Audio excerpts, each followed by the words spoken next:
Hey guys, today I'm doing my informative speech on the degrees of murder. I know it's an odd topic, but something that I wanted to do. So to begin with, the 5 categories of death are natural, accidental, suicide, homicide, and undetermined. A natural death consists of heart attacks, strokes, fatal diseases, and such. Accidental deaths may be falling down, a vehicle accident, unintentional overdosing, etc.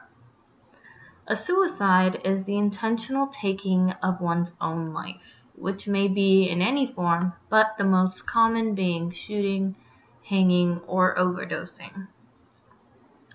A homicide is the killing of another person, whether it be intentional or not.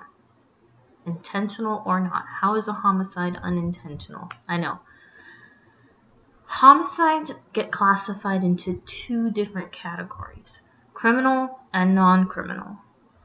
Criminal homicide includes murder and manslaughter, whereas non-criminal homicide includes excusable and justifiable homicide.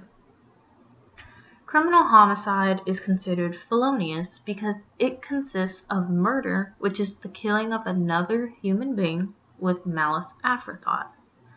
What is malice aforethought? What it means is you had the intention to kill or harm that other human being. Murder is classified into first, second, and third degree murder. We've all heard it, but what does it really mean? First degree murder requires the premeditation and intent to kill. Premeditation is the key element of first degree murder that separates it from all other homicides. So first degree murder, in other words, you planned it, you intended to kill that person, you knew you were going to do it, etc. You're set. Second degree murder includes the intent, but not the premeditation. In other words, you meant to kill that person, but it's not something that you planned on doing. Lastly, third degree murder requires neither intent nor premeditation. So in other words, perhaps it was an accident. Third degree is usually the result of an act that is imminently dangerous to others, such as a shooting. Manslaughter is the unlawful killing of another person with no prior malice, and it may be classified as voluntary or involuntary. Voluntary manslaughter consists of what is called a heat of passion.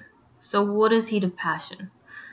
Heat of passion simply means you got caught up in the moment and you acted on impulse. So you and your spouse got into an argument, and at the heat of the moment, you grabbed the nearest thing next to you, which was a baseball bat, and you smacked her over the head, and you just happened to kill her. Not your plan, not your intent to kill her, but it happened. Involuntary manslaughter is an accidental killing that results from extreme negligence, such as mishandling a gun. So your son finds your gun and he shows his friend, thinks it's fun, he starts playing with it, doesn't know it's loaded, and it goes off and he kills his friend. Another is, of course, a vehicle accident. You obviously didn't mean to kill the person. However, you were speeding and you were texting or something and it caused it to happen. Excusable homicide is a result of an act that normally would not cause death, but due to the victim's negligence results in death. Justifiable homicide is the killing of an individual in self-defense. Now this is the last portion here.